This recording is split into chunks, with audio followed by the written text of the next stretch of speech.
Encontros com o Futuro é uma iniciativa do World Observatory, com o apoio da Prime, da PwC e da Rede Brasil do Pacto Global.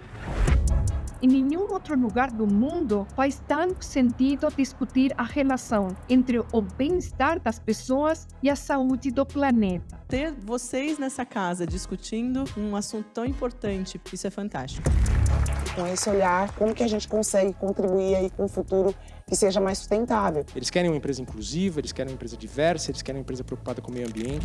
You should be producing entrepreneurs to change the world.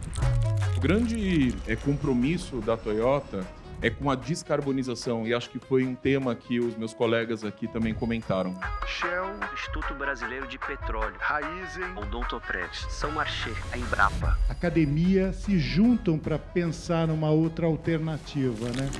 O setor privado é pujante. A gente tem um programa que tem a ver, obviamente, com o empoderamento feminino. Tem uma temática aí de violência social que a gente atua muito fortemente. É um processo que exige uma solução rapidamente, em função do aquecimento global e das mudanças climáticas. And we need to start to educate people. So we created a more equal society, a more educated society. Da economia, sustentabilidade, do Pacto Global, parcerias. Eu acho que precisa de um incentivo das empresas privadas se unirem e do Sistema Único de Saúde, que é ultra beneficiado nisso, para ajudar nesse marketing setorial. Por que é tão simbólico trazer uma COP para o Brasil e para o coração da Amazônia? O Brasil é muito relevante para a questão da mudança climática. A gente tem essa missão de educar esse pensamento para a sustentabilidade. Encontros com o futuro. Oi, boa tarde. Obrigado pela presença de todos. Essa é uma conquista nossa. O Encontros com o Futuro começou aqui na SPM. Agradeço a Érica por acreditar no primeiro passo. A intenção é juntar o setor privado com a academia. Tudo o que a gente produz aqui é gravado e a gente distribui de forma ativa através dos parceiros e a gente encaminha para as 3.000 maiores empresas do Brasil. Então, a gente vai estar falando para um público muito maior e agora a gente está cedendo para TVs universitárias, comunitárias e TVs públicas também de todo o país. Então, é uma forma da gente contribuir com esses temas e procurar soluções. Deixa eu chamar para dar as boas-vindas a Denilde Oliveira, diretora acadêmica da SPM, que já aproveito para reforçar o agradecimento. E a minha chefe direta junto com a Érica. Oi, Denilde.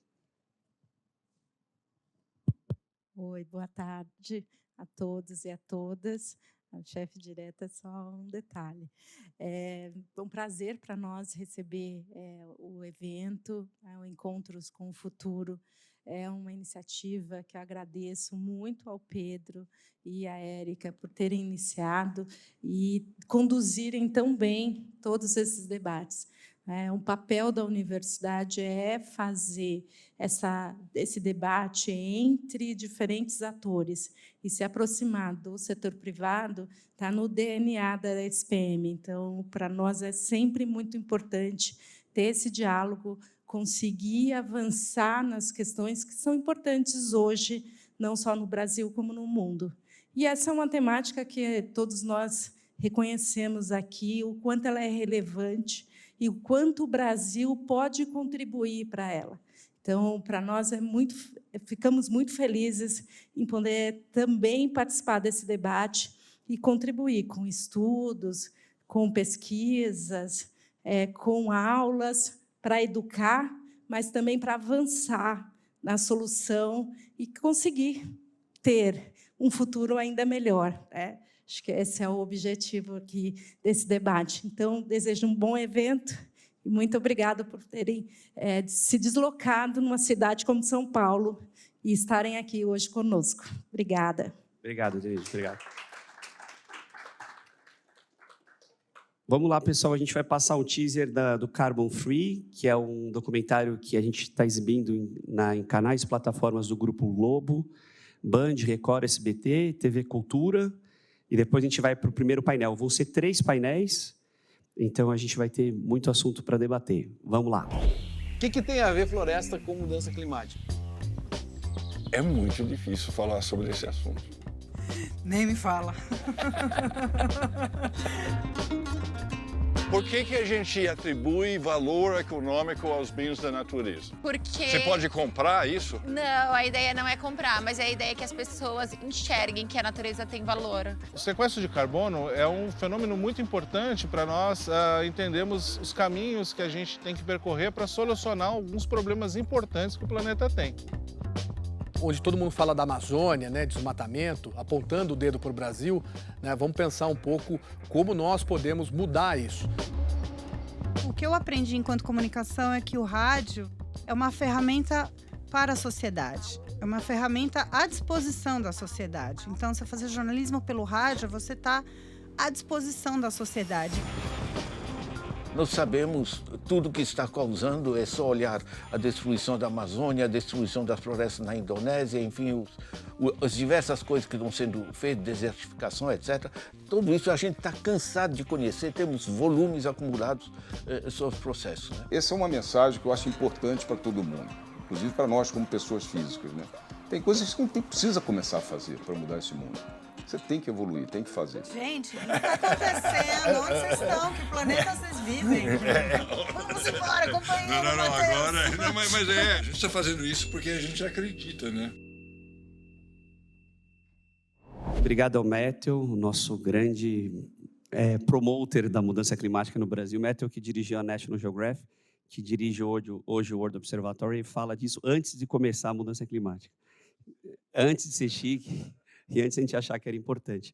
Pessoal, para o primeiro painel, tendências e oportunidades da transição energética, vou chamar aqui para a conversa Luísa Santana, da AICO Consultoria, Cíntia Donato, da Future Climate, Rogério Studert, do Centro Brasileiro de Relações Internacionais, e Tiago Moraes, da SPM. Por favor, pessoal, vamos embora. Luísa, deixa eu começar com você. 179 dias para iniciar a COP. A gente está indo bem? A gente precisa pensar em mais alguma coisa? Como é que está o planejamento?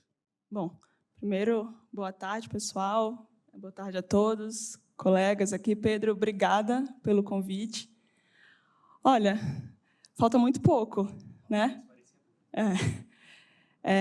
Mas eu acho que, no fim das contas, o que a gente, assim, o resultado que vai nos levar até lá não é o que a gente vai fazer de hoje até chegar à COP, é o que a gente já caminhou e já conseguiu fazer até agora. Né? Então, parece pouco, mas, na verdade, a gente já caminhou bastante. Né? Então, acho que essa é a mensagem. Né? Acho que tem que olhar para o que a gente já fez e muito mais do que ainda precisa fazer para chegar até lá. Luísa, conta um pouquinho o que a AICO faz, quais são as linhas de atuação de vocês e o que vocês estão planejando aqui para ajudar as empresas a essa transição. Perfeito. Primeiro, eu gostei do AICO, você foi chique. A gente chama de ICO, normalmente. Gostou do upgrade? Bom, na ICO, a gente é uma consultoria de integração público-privada, ou seja, a gente busca conectar setor público e privado dentro de temáticas relacionadas à infraestrutura. E aí isso com um foco muito grande em PPPs e concessões.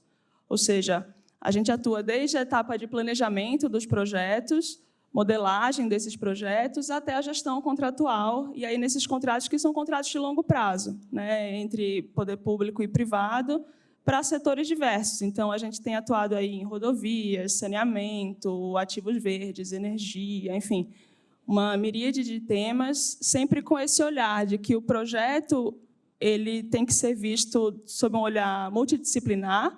Então, na consultoria, a gente tem engenheiros, advogados, administradores, economistas. E, mais do que isso, tem que ser visto esse projeto como um vetor de desenvolvimento. E, aí, para isso, a gente precisa realmente desse olhar integrado e parceiro, realmente, do setor público e do setor privado para conseguir alavancar e desenvolver o nosso país. Deixa eu só abrir um pouco essa parte das PPPs. A gente, em Davos, em janeiro, a gente teve um anúncio que o mundo precisa de 3 a 5 trilhões de dólares pelos próximos anos, até 2050, para manter a temperatura abaixo de 1,5, que muitos já dizem que a gente ultrapassou, já está 1,7. E as PPPs são um modelo ideal para dar uma segurança jurídica para o investimento chegar. E a gente tem buracos em várias áreas, por exemplo, saneamento básico, que a gente precisa de um volume enorme de recursos, rodovias e outros pontos. Como é que está o marco legal aqui no Brasil? O que você coloca como principal case? Tem o marco do saneamento e outros que foram um bom direcionamento, um bom norte para o Brasil receber mais e mais e mais investimentos de fora. Esse momento é ideal, inclusive, para a gente trazer essa pauta, Pedro, porque a gente está agora falando sobre a reforma da Lei de Concessões. Acho que na semana passada, se eu não estou enganada, ela foi aprovada na Câmara e, como houve algumas mudanças, ela voltou para o Senado. Mas, enfim, a gente está realmente discutindo essas alterações e como é que a legislação pode ajudar realmente a alavancar. Mas aí, trazendo para o setor de saneamento, que você perguntou, e que é o meu queridinho do coração, que os outros não me escutem, na verdade, desde antes, mas em 2020, com a publicação da Lei 14.026, né, que foi chamada como Novo Marco Legal de Saneamento, a gente trouxe um olhar muito intensivo e específico, digamos assim, para essas parcerias público-privadas no setor de saneamento. Porque aí, para dar um pouco de contexto histórico, não é o foco aqui, mas, historicamente falando, né, o saneamento ele é um serviço municipal, ou seja, o titular dele é o município, mas, historicamente, esses serviços foram prestados e ainda são por companhias estaduais de saneamento. Aqui em São Paulo, por exemplo, o caso da Sabesp, recém-privatizada. E aí se percebeu, exatamente nessa toada que você traz, Pedro, que o ritmo do investimento que era feito no país não estava sendo capaz de acompanhar a nossa necessidade, né? E aí, o novo marco legal, quando trouxe essa preocupação, trouxe exatamente uma série de incentivos, e a palavra incentivo é muito boa no contexto das PPPs e concessões, porque se trabalha com essa lógica de incentivos, né? Isso vale para saneamento, vale para outros setores. Eu não contrato um privado para, sei lá, construir uma mesa utilizando um tipo de madeira X, um tipo de metal Y. Eu contrato para entregar um determinado resultado e atingir um determinado desempenho. Então, quando o novo marco legal veio, em 2020, ele trouxe essa ideia de que o privado ia conseguir acelerar esses investimentos, né, ia conseguir, tanto que a lei trouxe metas muito arrojadas, né, de universalização até 2033. Inclusive, aqui em São Paulo, a Sabesp, recém-privatizada, está falando em universalizar até 2029. Então, vamos ver, assim, demanda um volume de investimentos muito grande, né? Então, me parece que apenas com essa união público-privada a gente vai conseguir chegar lá, e mesmo assim é um desafio, realmente, né? Mas aí, falando um pouquinho de saneamento com foco na descarbonização, na eficiência energética, quando a gente fala aqui de saneamento, né, a gente tem que ir um pouco além, porque o saneamento é todo dia, né, está na casa de todo mundo, né, e a gente tem visto que, mesmo nesse setor que ainda demanda muito investimento, ou seja, ainda tem um caminho muito longo para se chegar lá, digamos, no ponto ideal de universalização, mesmo assim, é um setor que tem se preocupado bastante com essas iniciativas, né? O custo de energia nas estações de tratamento é relevantíssimo. Então, a gente já tem visto, por exemplo, várias empresas, tanto privadas quanto estatais de saneamento, se preocupando em trazer soluções, né? Então, se preocupando em utilizar fontes alternativas para a alimentação das estações de tratamento, o próprio biogás gerado no sistema. A gente vê também, lá na consultoria, a gente teve a oportunidade de assessorar empresas nesse sentido.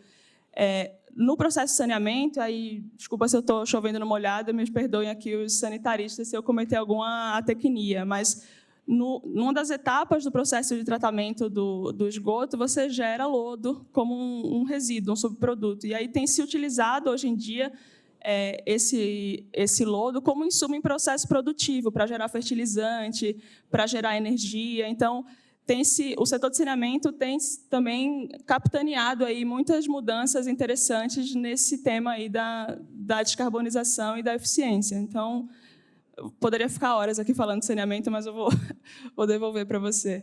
Não, mas é boa. Você foi chefe de gabinete no Estado de São Paulo da área de saneamento, certo? Da SP Águas, que é a agência de águas do Estado, ou seja, ela é responsável por outorgar o direito de uso de recurso hídrico, que, na verdade, ela se conecta com o saneamento, não é propriamente saneamento, mas ela A Sabesp, por exemplo, se ela for utilizar água, quando ela utiliza água, ela precisa pedir autorização, precisa pedir uma outorga, e no final das contas, não só a Sabesp, mas todos os prestadores, sejam públicos ou privados, quando terminam seus processos produtivos, devolvem o efluente no corpo hídrico, né? Então, isso também conecta o setor como um todo.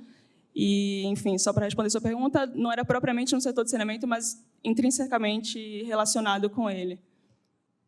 Genial. Cíntia, saindo do marco legal, saindo da segurança jurídica, realmente as parcerias público-privadas são talvez a melhor opção para drenar, para atrair esse volume enorme de investimento. Conta um pouco do Future Climate, o que vocês fazem, o que vocês enxergam, por exemplo, de crédito de carbono, transição energética. Vamos lá. Obrigada pelo convite. A Future Climate ela atua muito focada em ser parceira das corporações, das empresas, para trilhar o caminho de descarbonização. Então, nas mais diversas áreas, nos mais diversos setores, a gente também desenvolve projetos de carbono em reflorestamento, em manutenção de floresta em pé e energia renovável. Então, a energia renovável caminha junto com a gente desde o D0 da empresa. E o que a gente enxerga, acho que falar um pouquinho desse setor assim,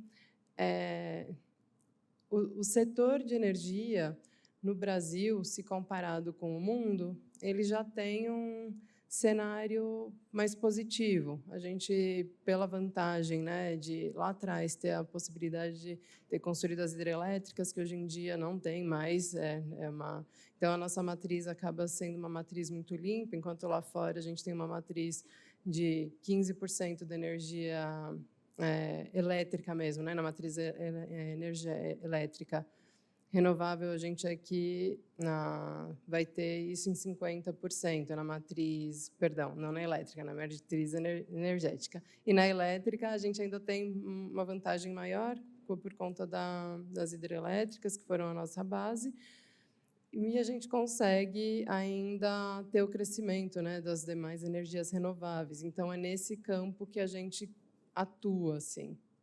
Cíntia, eu sei que a matriz energética do Brasil é boa, a gente poderia, assim como a gente leva a segurança alimentar para o mundo, a gente poderia ajudar na segurança energética. Saiu uma fala do ex-CEO do Google, que também foi apoiada pelo Fundo Monetário Internacional e pela Agência Internacional de Energia, que com a demanda da inteligência artificial, a demanda por energia vai triplicar até 2030, que é um negócio quase que impossível de imaginar, e que os países, inclusive os Estados Unidos, ele falava para o Congresso, teria que ter essa oferta vindo de energias renováveis ou não, o que é uma notícia muito ruim para combater a emissão de gases de efeito estufa. E o Brasil tem essa capacidade de atrair esses investimentos para que esses data centers fiquem aqui no Brasil. Você acha que essa, vamos dizer, essa vocação do Brasil a gente está aproveitando bem? E como é que uma empresa que quer ser mais competitiva sobre a ótica de pegada faz essa jornada? Como é que vocês entram nela e por onde vai? Evitando um greenwashing, por favor. Sim, o greenwashing a gente precisa sempre ficar muito atento, né? Tem que seguir nas melhores práticas possíveis. Mais perto. Perfeito. Então, com relação a essa mudança de paradigma, né, que a gente vai passar agora, e já está passando, eu estava até fazendo uma análise de dados novamente, até para vir aqui falar com vocês, e um estudo que tem do ano passado, que foi encomendado, então tem Banco Interamericano de Desenvolvimento, tem governo federal, diversos atores relevantes, e eles colocam lá uma projeção de aumento aumento na geração um tanto quanto conservador. Então, quando a gente ouve essas falas de que vai triplicar a demanda, eu sinto que o mundo inteiro vai estar parando agora para se preparar e reprojetar tudo. Nesses números que a gente tem, os mais recentes, né, que eu queria até comentar com vocês, há uma perspectiva de aumento nas energias renováveis eólica e solar, mas biomassa também, mas a gente acho que vai precisar reanalisar o que a gente tem para viabilizar esse crescimento. Entendo que o Brasil tem potencial, porque tem as premissas base a gente consegue atender. Então, se a gente quiser explorar mais eólicas, a gente tem onde explorar. Tem muitos países que têm dificuldade de ter o melhor local. Solar, a mesma situação. Energia a partir de biomassa, né? Mas entendo que quando a gente fala de um crescimento realmente que não estava projetado, eu acho que é um desafio que vai todo mundo parar agora e reorganizar a casa. Assim, poxa, nós tínhamos a perspectiva X, a gente vai ter que fazer X vezes alguma coisa. Eu acho que para responder isso só o Rogério. Rogério, você nos escuta bem? Rogério, escuto bem e gostei muito do que eu escutei, mas vamos lá. Rogério, puxa para a gente um pouco, uns 2 fóruns atrás a gente falou de finanças verdes e azuis. A resposta que realmente vale $1 milhão é como é que a gente atrai esse volume de investimento, como é que a gente dá segurança jurídica para isso e qual que é a oportunidade que o Brasil tem que não pode perder e se isso vai ser um pouco potencializado ou muito pela COP30. Conta para a gente o que você enxerga. Primeiramente, boa tarde, obrigado pelo convite, um prazer estar aqui com vocês para discutir, especialmente com o futuro, né? O Brasil precisa pensar o futuro, né? A gente há algum tempo pensa pouco o futuro e o futuro é muito desafiador, né? E o que as duas pessoas, se não me engano, Cláudia e Cíntia, me perdoem, eu não estou conseguindo ler todos os nomes aqui, falaram são coisas importantes a se refletir, né? Sobre você não consegue fazer nenhuma transição, nenhuma transformação sem investimentos, né? A gente precisa de investimentos de larga escala no mundo inteiro. E no Brasil, muito mais ainda. Por exemplo, pegando a questão do saneamento, a gente tem um atraso em relação à infraestrutura, de uma forma geral, e o saneamento, que é o que gera, em grande medida, o atraso da qualidade, da melhoria da qualidade de vida da população, mas também o atraso da competitividade. A gente tem um hiato de investimento a ser realizado. Além disso, né, tem um hiato para preencher as necessidades do futuro, como disse a Cíntia, né? Por exemplo, eu acho que a triplicar a produção de energia para atender à inteligência artificial é absolutamente devastador. Eu não acho que não vai ser através das energias renováveis que a gente está mais apostando no momento que a gente consegue isso. Claro que a gente consegue aumentar muito, e o Brasil tem enorme capacidade de aumentar a produção de energia eólica e a energia solar. Pela nossa própria natureza, né, a gente tem essa capacidade, é só olhar o mapa do Brasil e ver onde você tem mais exposição solar e onde você tem maior captação eólica, é imbatível no mundo inteiro, né? Mas, mesmo assim, eu acho dubitável que o mundo, e eu não acho que o mundo deva fazê-lo, né, possa triplicar a oferta de energia para abastecer data center de inteligência artificial. Mesmo porque inteligência artificial é outro tema, é uma aposta, né? É uma aposta que ainda não está consolidada. Assim como, mas tem outras apostas que foram feitas que demandam energia, por exemplo, criptomoeda, Bitcoin, demanda uma energia inacreditável. Mas vamos voltar à questão do financiamento. O Brasil tem, sim, investimentos que têm que ser feitos em relação ao passado, para fechar um hiato. Tem investimentos que têm que ser feitos para o futuro, não só para mitigação, mas um tema muito importante que eu gosto de repetir, para adaptação. A mudança climática está se acelerando de uma tal forma que, por exemplo, daqui a 30 anos, São Paulo vai ser inabitável, Rio de Janeiro vai ser inabitável, né? Você vai ter que fazer uma adaptação muito forte nas cidades, né? A agricultura no Pantanal vai ser muito ameaçada, né? As nossas capacidades de manter a nossa riqueza hídrica, se florada das florestas, né, vai ser ameaçada. Então, a gente tem que fazer um financiamento de adaptação significativo, e o que menos tem no mundo, no Brasil, sem falar nisso, né, é financiamento para adaptação. Bem, vamos agora entrar na questão do financiamento, né? Como é que tem sido feito o financiamento climático no mundo? Você tem pelo menos 3 modelos. O americano faz assim, se vocês já escutaram falar do Inflation Reduction Act, foi o maior investimento em infraestrutura sustentável na história dos Estados Unidos. Foi feito no governo Biden. Como é que foi feito aqui? Eu estou nos Estados Unidos, né? Você determina um plano de governo, você gera um orçamento, aloca um orçamento, e o governo financia esses investimentos, inclusive ajudando com subsídios a atrair o setor privado. Isso é muito importante, né?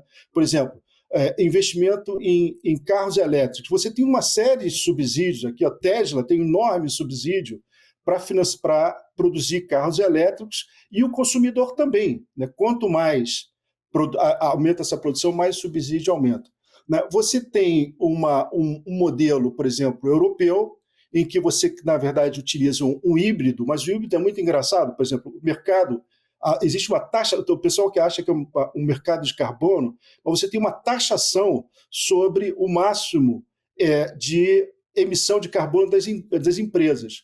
Os governos utilizam esse recurso para fazer investimento de descarbonização.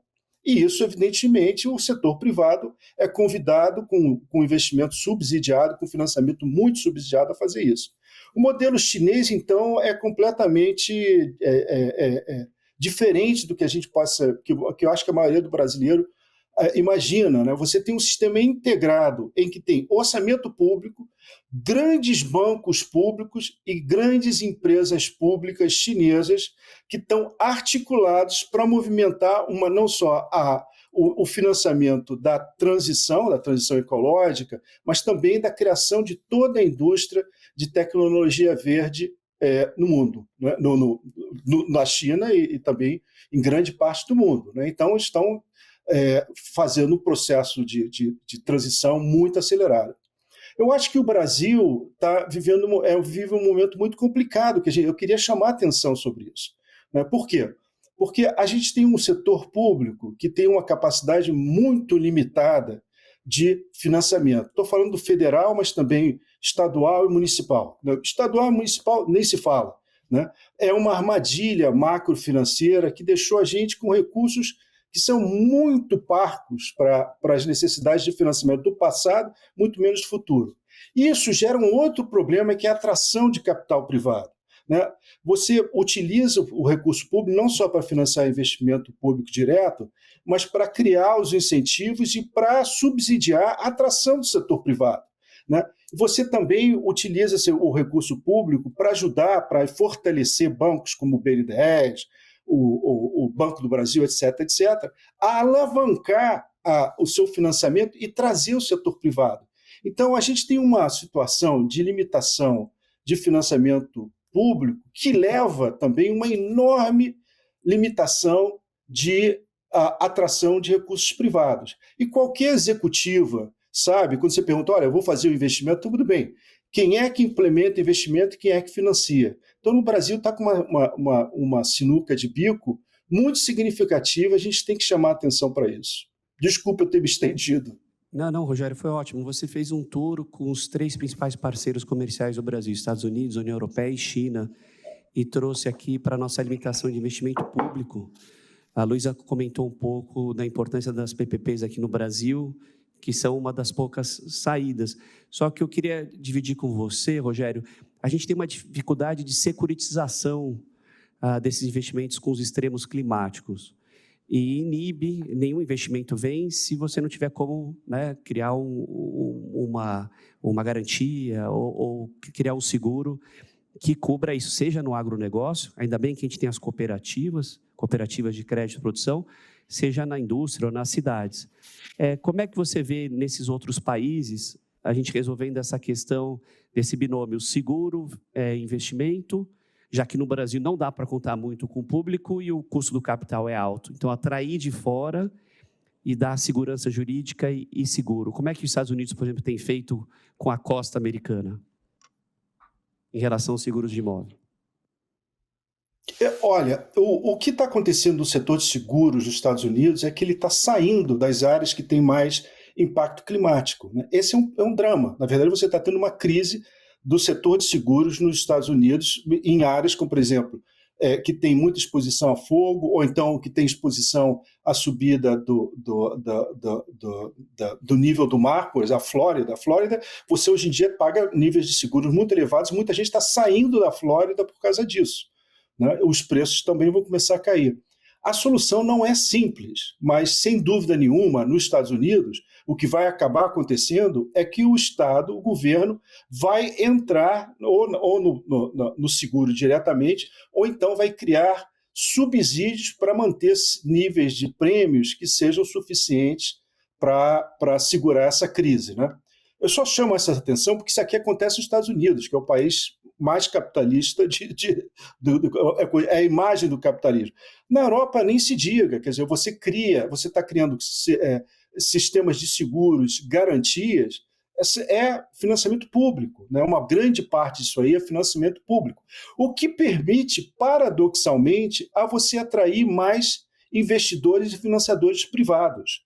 Essa dicotomia não existe, principalmente quando você está fazendo investimentos transformacionais, como você requer para a transição, como a gente tem que fazer. A gente tem que fazer essa transição, seja porque a gente tem que reduzir a aceleração da mudança climática, seja porque tem que se adaptar a essa situação. Mas eu fico muito preocupado, ressalto, porque ao você não ter capacidade pública de apoiar esse processo, você reduz o interesse do setor privado, ou da capacidade do setor privado a responder como é necessário que ele o faça. Faz sentido o que eu estou te dizendo? Não, faz todo sentido. Eu vou puxar essa resposta para o Tiago. Tiago, 3 problematizaram e você vai ajudar aqui na resposta. Tiago, você que é o meu colega aqui na SPM, o Brasil recebeu o G20, daqui a um mês e pouco vai receber o BRICS, e é impressionante a força que o BRICS vem recebendo, né? Os Estados Unidos, com os países do G7, tem 28% do PIB, o BRICS tem 35%, e nessa guerra geopolítica de tarifa para lá, tarifa para cá, o BRICS ganhou cada vez mais força. Você acha que o recurso pode vir daí? Você acha que a COP... O que você tem de boas notícias para os próximos meses? Bom, primeiro, agradecer o convite, né, da SPM. Acho que sempre é importante reunir pessoas de várias formações para discutir o futuro, né? Insisto muito nesse ponto, quando a gente fala de futuro, para que a discussão seja multidisciplinar, né? Porque, às vezes, eu, como economista, os economistas, né, puxam a sardinha para a economia, os biólogos para os biólogos, os engenheiros para os engenheiros e assim por diante. E um ponto que eu sempre coloco, né, nos cursos que dou aqui na SPM sobre foresight, futuro, e a importância de você ter essa multidisciplinaridade, né, e a SPM está conseguindo, né, no curso de pós-graduação, trazer diferentes formações, diferentes cabeças, e cada um olha de um ângulo e se complementam, né? Assim, infelizmente, acho que eu dar uma resposta, né? Acho que foram colocados aqui vários desafios, vários problemas, né? O Rogério é especialista aí na parte financeira, né? Destacou bem essas limitações, os desafios, né? A gente sempre, como colocado aqui também, o Brasil tem vantagens, né, em relação, né, aos outros países. A gente tem uma matriz muito mais limpa, né, do que a média mundial, né? Mas, né, um ponto que eu gostaria também aqui de destacar muitas vezes esse diferencial supostamente positivo acaba gerando uma certa sensação de que já fizemos a transição, né? E eu acho que isso é muito ruim, né, do ponto de vista do que de fato significa a transição energética, né? E a gente sabe que, quer dizer, a transição energética exige um driver tecnológico, né, um driver de modernização da economia, né, um driver de crescimento industrial que tem que ser aproveitado, né? Então, assim, o Brasil tem uma situação, tem um ponto de partida muito diferenciado em relação ao mundo, né? O Brasil tem muitas opções. e isso também pode ser um problema, porque o Brasil tem a biomassa, o Brasil tem sol, o Brasil tem vento, o Brasil tem, né, uma série de recursos naturais que tornam também, digamos, supostamente o caminho mais fácil, mas não é, né? Quando a gente tem muitas opções, a gente tem dificuldade para escolher, né? E a gente vê, aí pegando, quer dizer, o gancho do Rogério, né, quando fala assim, a questão da política pública, né, e a gente está vendo isso ao redor do mundo como central, né? O Estado tem que ter um papel relevante, né, nas escolhas, né? E quando o Estado não assume esse papel de liderança das escolhas, a gente tem uma descoordenação, né? Inclusive entre os agentes privados, né? Então, é muito importante, né? O Rogério mencionou o caso da China, por exemplo. A China é um claro exemplo, né, de que você tem ali um norte dado pela política pública, pelo Estado chinês, e o setor privado vai junto, né? O setor privado, que hoje representa a maior parte do investimento chinês, segue, né, uma linha a partir de algumas diretrizes que a política pública dá e diz assim, olha, essas são as escolhas e tal. Então, um ponto importante assim, que eu queria destacar é essa necessidade da gente ter mais clareza em relação às escolhas. A gente vê, né, dentro da discussão da transição energética, muitas iniciativas, né? Então, a gente tem o Plano Clima, a gente tem a Política Nacional de Transição Energética, a gente tem o Plano Nacional do Hidrogênio, a gente tem o Marco das Offshore, e da solar, e da geração distribuída, etc, etc. Quer dizer, são várias, né? E o que eu sinto falta é de uma coordenação maior entre essas iniciativas. Tiago, e o papel do Estado como comprador? O Estado é um dos maiores compradores da economia e pode usar também essa força para estimular produtos com uma pegada menor, estimular a produção através, já que o limite de investimento é pequeno. Como é que você vê, por exemplo, as licitações? Assim, de novo, né? Infelizmente, a gente tem no Brasil, né, um espaço fiscal, um entendimento que o espaço fiscal brasileiro é muito limitado, né? Então, assim, a gente vê que, quer dizer, diariamente no jornal, o nosso ministro da Fazenda tendo que reforçar os compromissos com a austeridade, com a redução da dívida, etc. e tal, né? E obviamente que, quer dizer, é uma questão relevante, né? Mas que restringe muito o espaço, né, de usar instrumentos como esse, né? De usar o poder de compra do Estado, assim como, né, vinha fazendo os Estados Unidos com o IRA, como o Rogério mencionou, como a China faz há décadas, né? Europa também com um pacote de incentivos, né, no que eles chamam de Green Deal. Então, assim, a gente vê que de fato, né, para a gente conseguir, né, nessa intenção, né, de segurar o aquecimento global, né, a necessidade de acelerar certos processos, né, que o setor privado, digamos, levaria mais tempo para, né, uma redução de custos, etc. e tal, de maturidade tecnológica efetiva, e aí sim você precisa dessa ajuda estatal, né, desse subsídio, né, para poder acelerar, mas infelizmente assim não vejo no Brasil, quer dizer, essa ideia prosperar muito em função, né, das restrições fiscais e de redução de dívida que a gente tem. Legal, Tiago. Luísa, me ajuda aqui no meio copo cheio. Entre os BRICS, entre os países em desenvolvimento, o Brasil hoje realmente é a melhor opção. Guerra na Rússia, uma disputa geopolítica grande entre China e Estados Unidos, problema entre Índia e Paquistão. Ou seja, o Brasil, queira ou não, é um gigante estável, uma democracia estável, independente dos sobressaltos, e que tem uma série de carências, então oportunidades de investimento. O que você está enxergando que são os próximos passos para as PPPs? E no teu wish list, o que a gente deveria alcançar, por exemplo, para os próximos anos? Acho que essa é uma pergunta de $1 milhão, porque, como vocês bem trouxeram, tem um espaço e uma carência de investimento gigante. Você mencionou no começo o setor de saneamento, mas a gente vê isso em todos os outros setores da economia. É claro que tem uns mais ou menos maduros, mas, ainda assim, né, a gente é muito carente de investimento em infraestrutura. E, como eu falei, não o ideal, mas esse caminho ele passa necessariamente por essa união de forças, já que trouxe bem o Tiago. O Estado não consegue sozinho, né, fazer esse investimento, enfim, de forma significativa. É difícil arriscar um palpite único. A gente tem visto hoje, no setor de infraestrutura, de uma forma geral, muita oportunidade no saneamento, como eu já falei, mas tentando também trazer outros exemplos e pegando um pouco aqui do gancho das discussões aqui do Rogério e do Tiago em relação ao desafio que é, né, de financiar esses projetos e de como trazê-los de forma segura para o investidor. Dá um exemplo no setor de rodovias. Aqui no estado de São Paulo, a gente tem um programa de concessão rodoviária muito pujante, né? Metade, mais ou menos, da malha do estado é concedida, mas a gente pode olhar também para outros exemplos muito bacanas. E aí eu queria trazer aqui o caso de Mato Grosso, por exemplo. Lá na ICO, a gente teve a oportunidade de assessorar o estado no programa de concessões rodoviárias deles. E aí tem 2 pontos que eu queria destacar aqui. O primeiro que, claro, existem iniciativas de concessão rodoviária que demandam algum pagamento do estado.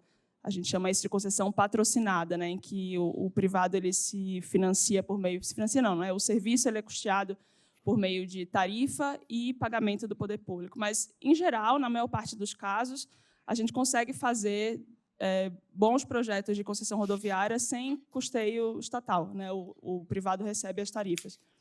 E bom, voltando ao caso aqui de Mato Grosso, né, recentemente, agora no mês de março, foram a leilão 4 lotes de concessões rodoviárias que a gente teve a oportunidade de modelar.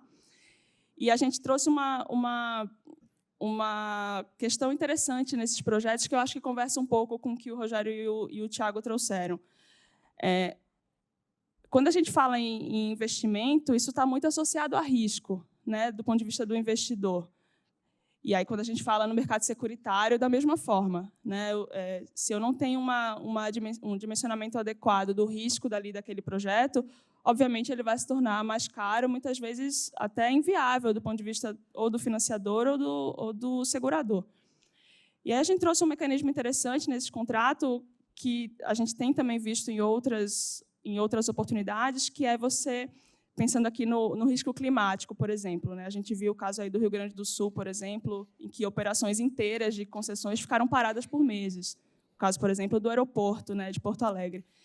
E aí, bom, a gente não pode impedir totalmente o que a gente falou, né, de mitigação e adaptação, né? Eu não posso impedir totalmente que eventos climáticos aconteçam, muito embora eu possa me preparar para eles, etc.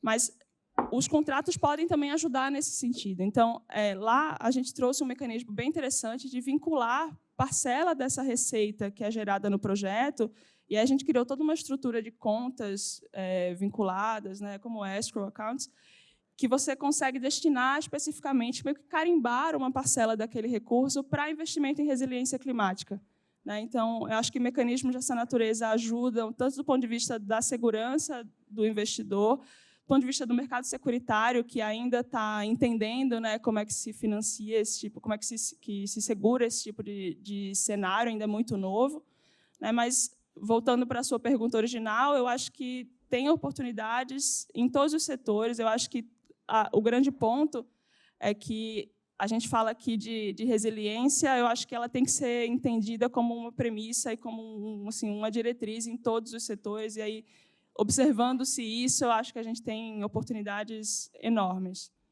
Cíntia, nessa linha de oportunidades que a Luísa trouxe, um ponto que a gente não comentou é o crédito carbono, regeneração de biomas. O Brasil, nisso, é a vedete do mundo. A gente tem uma preocupação legítima pela nossa Amazônia, além dos outros biomas, como foi comentado aqui, a questão do Pantanal. Todos estão integrados, mas a Amazônia está perto de um ponto de não retorno, que o cientista, o climatologista Carlos Nobre, estima entre 20% e 25% de desmatamento, e a gente está próximo de 20%.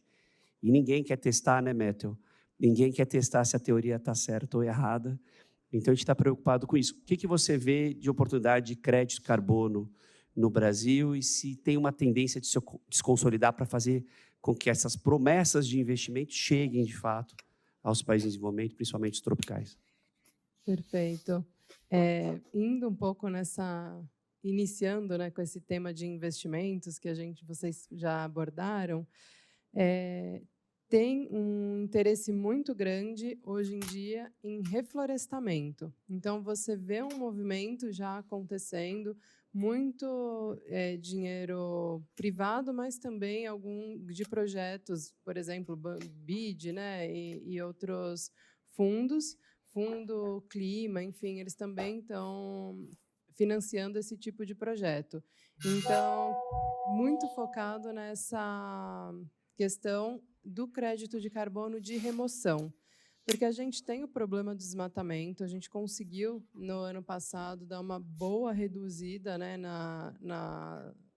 no fluxo de desmatamento que a gente estava tendo, mas ainda é um problema, mas esse carbono de manutenção de floresta em pé, ele sofreu muito durante os últimos anos no mercado, por questões de integridade, parceiros aí que não tomaram as melhores escolhas.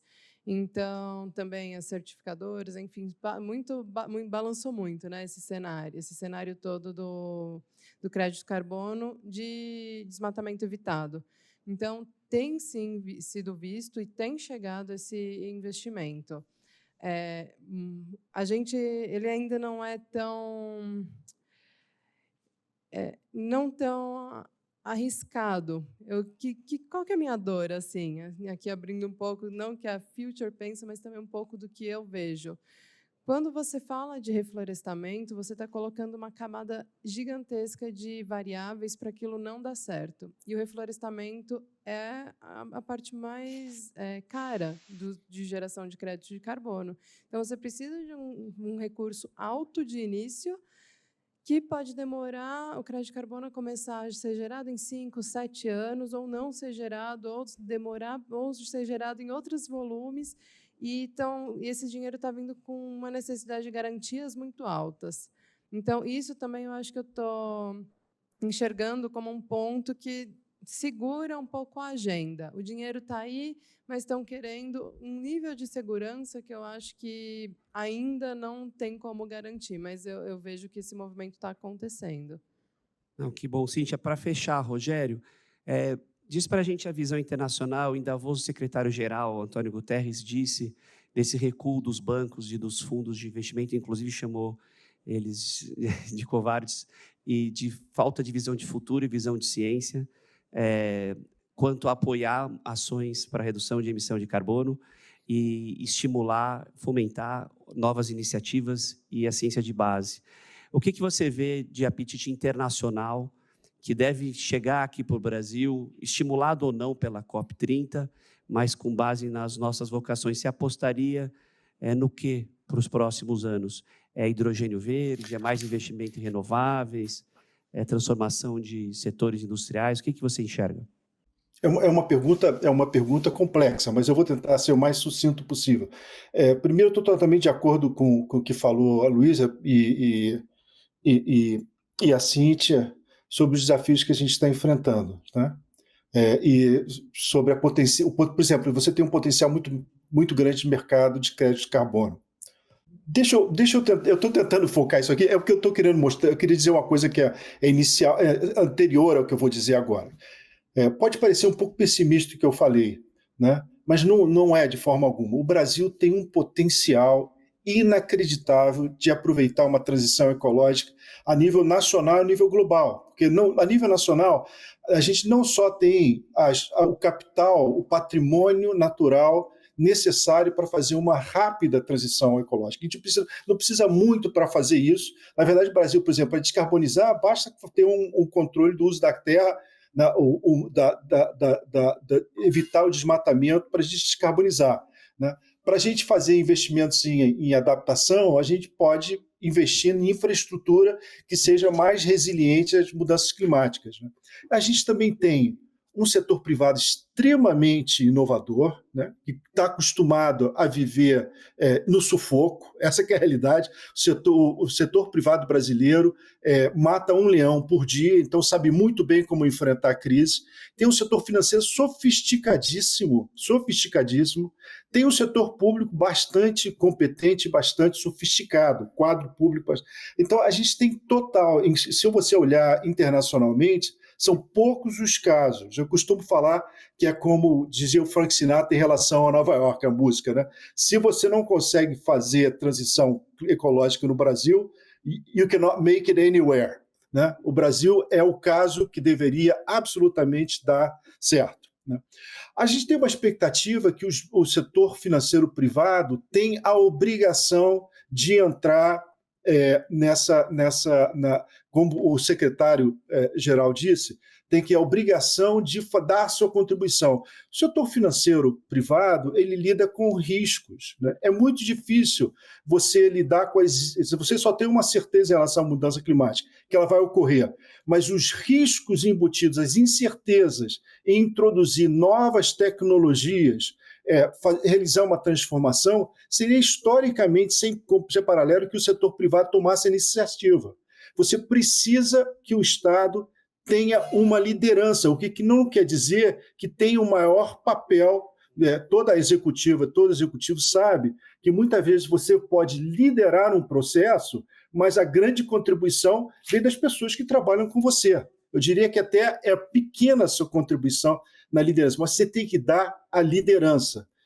Eu acho que a gente no Brasil não precisa de financiamento externo para fazer essa transição, a gente tem que fazer por mobilização doméstica, a gente tem que ultrapassar os nossos próximos preconceitos e armadilhas. Por exemplo, eu acho que o setor público vive uma armadilha de financiamento desnecessária e a gente tem que engajar o setor privado para para alavancar esse enorme potencial que a gente tem que fazer a transição.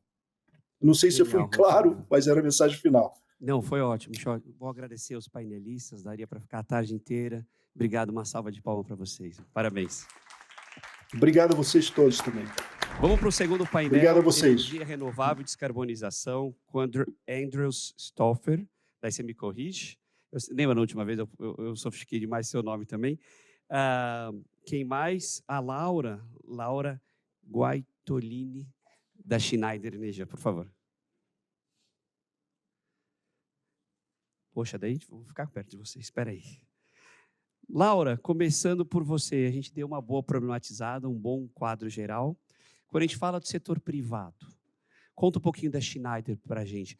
Você entra no setor privado, entra numa empresa, como é que funciona, não só para engajá-la na descarbonização, algumas já estão procurando soluções, estão procurando manter a sua competitividade, obrigado, nessa linha, mas tem toda uma jornada, tem que mudar produção, melhorar a cadeia, tem que mexer em tudo. A Schneider, esse gigante nessa área, como é que são os passos? Obrigada pela pergunta, obrigada pelo convite, obrigada ao painel anterior por ter colocado todo esse contexto de transição energética para a gente. Bom, falando sobre um pouco de onde que a Schneider Electric se encaixa, né, na transição energética e na descarbonização, bom, eu sou engenheira, então, para mim, eu acho quase que mágico tudo o que acontece com a energia para a gente poder chegar aqui, acender o interruptor e ter, né, energia chegando aqui. Então, ela tem que ser gerada em algum lugar, ela tem que ser transformada, ela tem que ser transmitida, ela tem que ser distribuída, chega no lugar onde a gente quer usar e ela está aqui. Então, a Schneider Electric, em todo esse caminho da energia hoje, ela está presente com soluções de equipamentos, de software e de serviços para permitir que a energia seja gerada, saia de onde ela tem que sair, chegue onde ela tem que chegar, seja aqui uma construção, seja uma indústria, um data center, todos os tipos, uma casa, né, todos os tipos de usos que essa energia vai ter.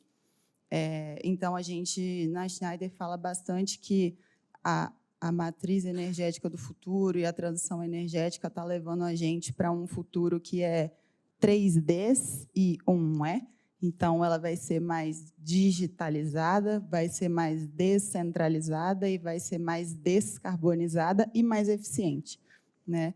E, então, é mais ou menos isso de como a Schneider atua. E, para começar falando um pouquinho de transição energética, só para...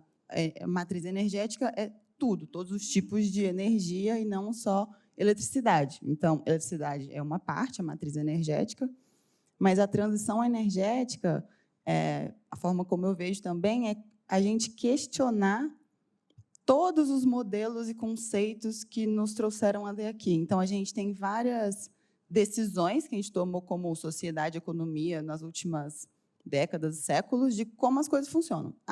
Energia só dá para gerar desse jeito, ou só dá para precificar desse jeito, só dá para distribuir desse jeito, só dá para gerenciar dessa forma, ou o custo de fazer esse é tal. A gente construiu várias coisas que agora, na transição energética, a gente precisa questionar todas elas. Então, claro que transição energética passa por mudar de fontes fósseis para renováveis, mas não é só isso. É questionar como se gera, que tecnologia está envolvida, como se armazena, como se distribui, como se usa, tudo isso, né? E, para as empresas se descarbonizarem, muitas coisas da transição energética vão ser primordiais para que elas consigam, mas não vai ser só isso, né? Então, tem muitas outras coisas que a empresa precisa fazer para se descarbonizar. E, do ponto de vista de uma empresa, né? Sou uma empresa, sou a SPM, né? Ou sou a Schneider Electric. O que é descarbonizar? É reduzir as emissões de gás de efeito estufa do escopo 1, 2 e 3. Então, eu não quero também repetir mais uma vez o que é escopo 1, 2 e 3. Não, fica à vontade, Laura, pode trazer tudo. Pode?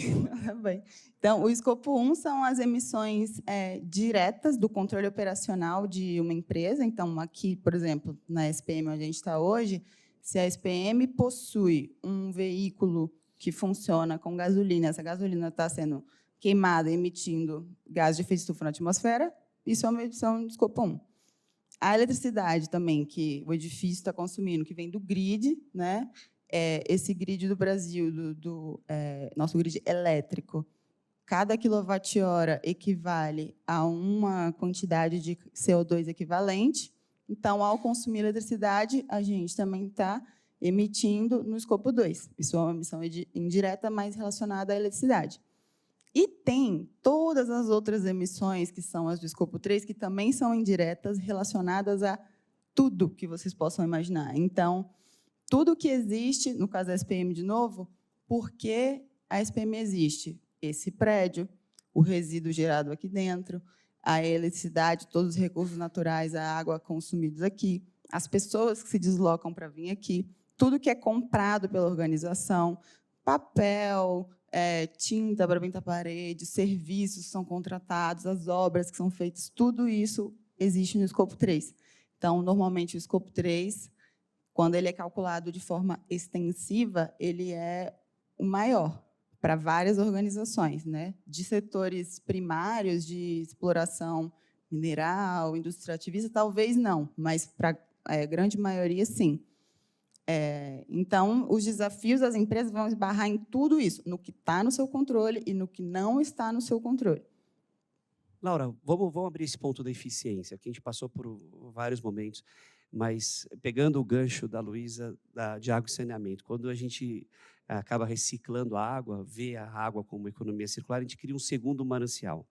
Se a gente tem essa eficiência energética enorme, a gente também vai evitando o desperdício, otimizando. A eficiência acontece de forma mais clara, mais rápida, onde? Quais são os quick wins? Aonde você entra na empresa e fala assim, aqui eu identifico e vou cortar. Você vai para o core, como é que você usa a tecnologia para isso, para medir? Como é que fala no dia, na prática, quais são as ações? Tá, joia, obrigada. Gente, eu vou fazer uma piada de engenheiro, me desculpe, que não é o nosso forte, mas na Schneider a gente gosta muito de falar do megawatt, que se chama negawatt. É o megawatt que nunca foi produzido. Não tem megawatt mais limpo, solar, eólico, o da biomassa, que não tem, o que não foi usado e não foi produzido é o mais limpo. Então, eficiência é o passo zero, não é o passo 1, é o passo zero. né? Porque a gente tem um conceito na economia hoje que o aumento da atividade econômica leva ao aumento da demanda de energia, né? São coisas acopladas. E uma das coisas da transição energética é que a gente precisa desacoplar crescimento econômico de uso de recursos naturais e de uso de eletricidade, por exemplo. Então, eficiência é um fator chave para que isso aconteça. Primeiro, então, saber de onde está vindo os consumos e de onde que está acontecendo, quem é o vilão, né? Então, não é possível dizer, faça isso, a bala de prata. Se você fizer essa coisa X, vai resolver o seu problema de eficiência.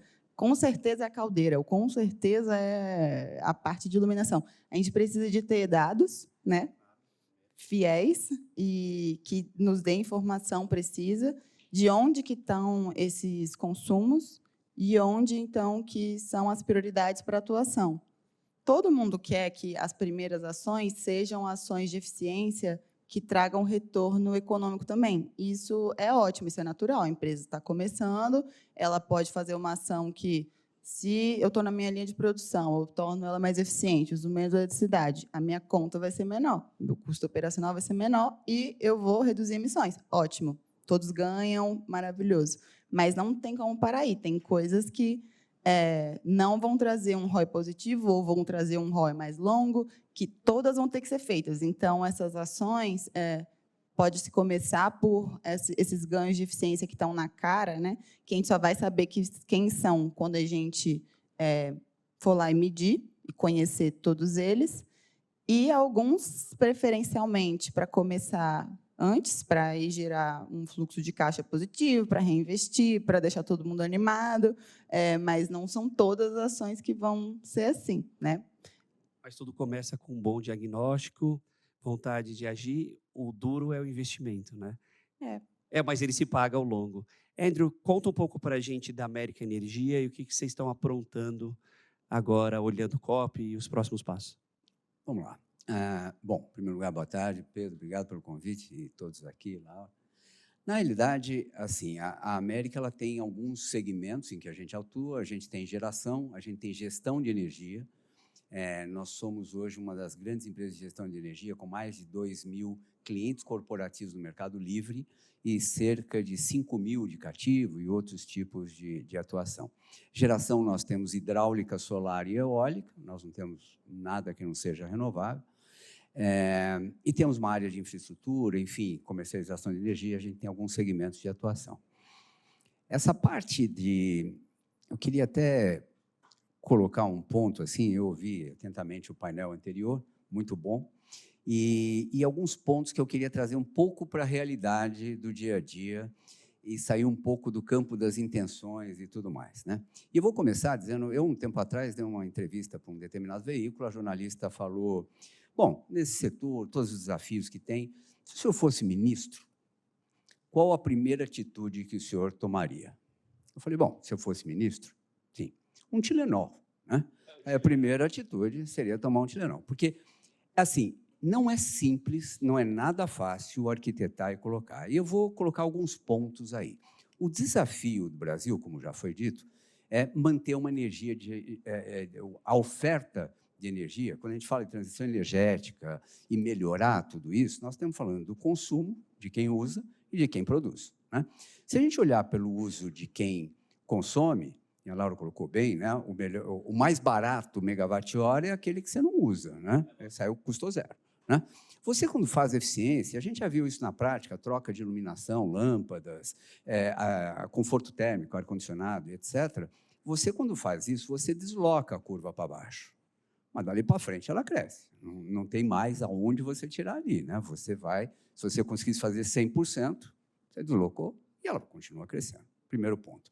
Segundo, existe naturalmente, da parte de consumo, algumas coisas que a gente ficou habituado. Por exemplo, não tem mais tanto copo, ainda tem, mas copo de plástico. Tem uma série de coisas que a gente acostumou a ser não só ecologicamente melhor, mas também mais sustentável em termos energéticos, consumo e assim por diante.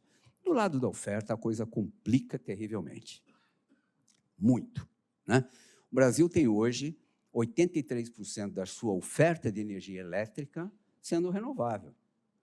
É uma das maiores do mundo. Claro, a Noruega tem 97, enfim, mas é uma das maiores do mundo, é significativo. Como é que a gente mantém essa matriz limpa? Como é que a gente oferece algo limpo? E aí eu vou falar um pouquinho de como é o elétron, né? Como é que essa coisa funciona, porque não é tão simples.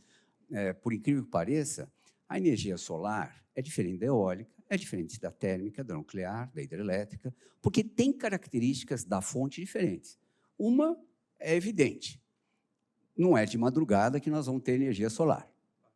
Pode ser lunar, mas solar não, né? Tá certo? Então, energia eólica tem períodos de vento. São fontes chamadas intermitentes. São limpas, são intermitentes. Mas, fora isso, você tem requisitos no setor elétrico, sem entrar em nada técnico, mas que são próprios do sistema, chamados serviços ancilares e outras coisas. Você precisa, no seu sistema, que a coisa funcione harmonicamente. Você não pode ter um time de futebol, você coloca 10 Messi. E quem vai para o gol? Quem joga? Né? Então, é um conjunto de coisas que faz o sistema elétrico funcionar. Entre eles, uma coisa importante é a inércia. E a inércia, máquinas térmicas, hidrelétricas, por exemplo, e geração térmica e nuclear e tal, eles têm inércia. Máquinas grandes que rodam, eles têm uma inércia. Por que a inércia é importante? Porque é a inércia que permite absorver oscilações de consumo ou oferta de energia. Controle da frequência. Aqui a gente tem 60 Hz, Europa 50 e assim por diante. Mas esse controle, isso é dado por essas fontes. Quando você agrega muito solar e eólica, você não tem essa inércia, você perde inércia. Isso aconteceu em agosto de 23 aqui no Brasil. Nós tivemos isso no Nordeste, desligou. Aconteceu agora, mês passado, na Espanha e Portugal. E aí começa aquelas coisas que foram hackers e tal. Não. Perdeu-se a inércia. Naquele momento, mais de 70% era eólica e solar. Uma pequena flutuação não absorveu, o sistema vai desligando e dá o problema que deu. Então, esses são exemplos, mas tem vários outros que são necessários você compor essas fontes. Por isso que, quando tem um direcionamento e o governo dá essa diretriz, através da EPE, ela recomenda ao Ministério, quando faz leilões, né, para o mercado cativo, ela fala, olha, compra um pouco disso, um pouco daquilo. E quando a gente pega pessoas que não são afetas ao setor, fala, mas é um absurdo. Podia comprar R$150 megawatt-hora de eólica, mas comprou 300 de hidrelétrica, ou vai botar uma térmica, mas da onde? É porque precisa, senão o sistema não funciona. E quando a gente fala não funciona, a gente tem que entregar confiabilidade junto com a economia, né? Então, você quer alguma coisa mais barata, mais renovável, mais ecologicamente mais sustentável, mas que dê confiabilidade. Essa é a equação. Então, quando isso é feito, assim, só para concatenar, acaba tendo o seguinte, você precisa investir em outras fontes. Se você puser muito eólica e muita solar, e a gente tem eólica e solar, só para deixar claro, você precisa agregar outras fontes, talvez térmicas. O Brasil hoje, e quando a gente fala de melhoria, padrão de vida, competitividade, a gente vai para a energia elétrica. A gente falou de diversas energias, mas a energia elétrica é o caminho que segue. O Brasil hoje é o 6º maior consumidor de energia elétrica do mundo. 6º. Primeiro é a China, disparado, depois Estados Unidos, você tem Índia, em 3º lugar, você tem Rússia, Japão e Brasil. Só que desse consumo de 30 mil terawatt-horas, que é o consumo de energia elétrica no mundo, a China consome 30%. 39 mil terawatt-hora ano. Então, a China tem 30%, os Estados Unidos tem 15%. Quando você vai ali já começa a diluir, o Brasil é 2%, é o 6º, tem 2,5%. E cresce muito. O Brasil, que consome um pouco mais de 700 terawatt-hora ano, ele é um país que precisa, nos próximos 10 anos, para atender a demanda crescente, um investimento, é só pegar o PDE 2034, de 3,2 trilhões de reais. O país tem esse dinheiro? Iniciativa privada, desde que tenha um retorno, porque, senão, né, como é que nós vamos fazer? Então, o desafio é muito grande assim. A China está fazendo, agora, esse ano, 40 plantas nucleares. Ela vai atingir 70 gigawatts de potência instalada em nucleares. 60% do que a gente tem em todo o parque brasileiro, mais ou menos, para ter uma ideia. Ela está investindo $1 trilhão, um pouco menos, 950 bilhões de dólares esse ano em renováveis. É mais ou menos o que o mundo vai gastar em combustível fóssil, que é 1,1 trilhão. Então, assim, os desafios são gigantescos no que existe. Vai-se para a energia elétrica, não é fácil. E só para apimentar um pouquinho isso tudo que eu falei, nós temos um sistema legado. Tem contratos aí de 20, 30 anos que têm que ser respeitados, com financiamentos e entregas. Como é que você combina isso aí, né? Então, só para dar esse tom, quando a gente olha, não é simples, por isso que eu falei de Tilenol, e um Tilenol só não dá, né? Então, é uma coisa que a gente tem que assim, entender que não é simples, né? Que é uma coisa muito complexa, que mudar isso não é fácil, e o desafio é a gente ter uma concatenação do que é interessante fazer, o que a sociedade quer, em qual prazo, como isso caduca, porque dali a 10 anos pode ser que seja outro mundo, como respeita contratos antigos. Então, esse é o grande desafio. André, deixa eu pegar esse mosaico que você trouxe das energias, que é fantástico, e como elas se complementam. Mesmo com os nossos 83% de renováveis, a gente tem também, na hidrelétrica, um risco que são os extremos climáticos. Às vezes chove, às vezes não chove, às vezes chove demais. Quando a gente tem essas variáveis, eu sei que não é fácil a resposta, mas que outras tecnologias teriam que vir de forma complementar, por exemplo, para tornar as renováveis solar e eólicas mais confiáveis e que apoiem mais a hidrelétrica nesses momentos. A gente tem investimentos altos, por exemplo, em baterias. As empresas, é uma saída, é algo... A gente vê na Suíça eles subindo reservatórios de água para recuperar à noite, baterias de areia aparecendo no norte da Europa. O que o Brasil está desenvolvendo? Bateria está nesse jogo ou não é nessa escala? Você tem bateria só de areia, por exemplo, em Marrocos, né? Tem plantas de 100 megawatts lá que você aquece a areia e depois devolve isso aí. Você tem algumas tecnologias, mas são caras. Ainda o retorno econômico, a gente tem que considerar o retorno econômico, né? Então, são muito caros. Mesmo na Europa, você tem, por exemplo, Áustria e Alemanha, na divisa ali, você tem um reservatório na Áustria que a Alemanha, quando tem excesso, manda para lá, e eles armazenam na parte hidráulica e devolve quando precisa, né? E cobram pela armazenagem, pelo tráfego. É um negócio interessante. Então, agora, você pega a Alemanha tem uma matriz limpa, ela tem 60% renovável. A França tem 67% de nuclear. Os Estados Unidos têm ali aproximadamente 60% de gás, combustíveis fósseis, etc. Então, quando você pega as matrizes assim, a China, com tudo que ela está fazendo, ela tem 40% de renováveis, e olha que cresceu muito, e 60% de carvão, que é um horror, né? Então, assim, os desafios são grandes. Todos estão preocupados com bateria é uma... Porque as hidráulicas eram uma bateria, né? Você tem os reservatórios. Isso aí perdeu o fôlego. O pulmão ficou pequeno, é como se fizesse, eu sempre falo isso, um prédio com uma caixa d'água. Então, a gente tem um reservatório, faltou água na rua, não tem problema. Aí você faz 7 torres em volta usando o mesmo reservatório. Aí acabou a água, meia hora, sai, porque não vai ter jeito. Chama um caminhão-pipa, que sai caro. Então, esse é mais ou menos o que é. E na hidrelétrica, como você falou das mudanças climáticas, é isso mesmo, sem entrar no mérito, por que muda, como muda, quando muda, de que intensidade muda, mas é um fato, muda. E aí você tem uma dependência hidráulica com reservatórios que já não atendem todo aquilo que a gente imaginava, um plurianual de 5 anos, agora é meio anual, e olhe lá. E tem ano que pode sobrar muito e tem ano que vai faltar. Com um agravante. Quando a gente fala de água, e num país como o Brasil, você pega no que eu citei, água de degelo, é uma outra coisa e tal. A Áustria também. Quando você pega no Brasil, você tem uma coisa de chuva, o regime de chuva e os rios. Aí a gente fala, beleza. Qual é a prioridade do uso da água, né? Aqui foi colocado até isso daí, né? Dessa evolução do uso da água, e tal. É consumo humano, né? Então, você tem um aumento do consumo humano, eu preciso tirar essa água. Depois eu tenho o uso para semoventes, gado e tal. Tem o uso de irrigação, que vai um pouco e volta menos, né? E assim por diante. Esse uso consultivo, em mais intensidade ou não, ele tem que ser pesado. Isso você vai tirando. Aí alguém que recebeu uma outorga de água de uma hidrelétrica por 20 anos. Passou 10, fala, já não tem mais a mesma água. Porque alguém precisou usar. alguém captou. Então, assim, é um desafio grande. Claro que você tem ali um caminho que o mundo está caminhando, que é para nucleares. A Alemanha decidiu que nuclear é verde. Porque, veja bem, né? Então, vamos pintar de uma outra cor, porque a gente precisa, não tem o que fazer, não podemos depender do gás da Rússia, né?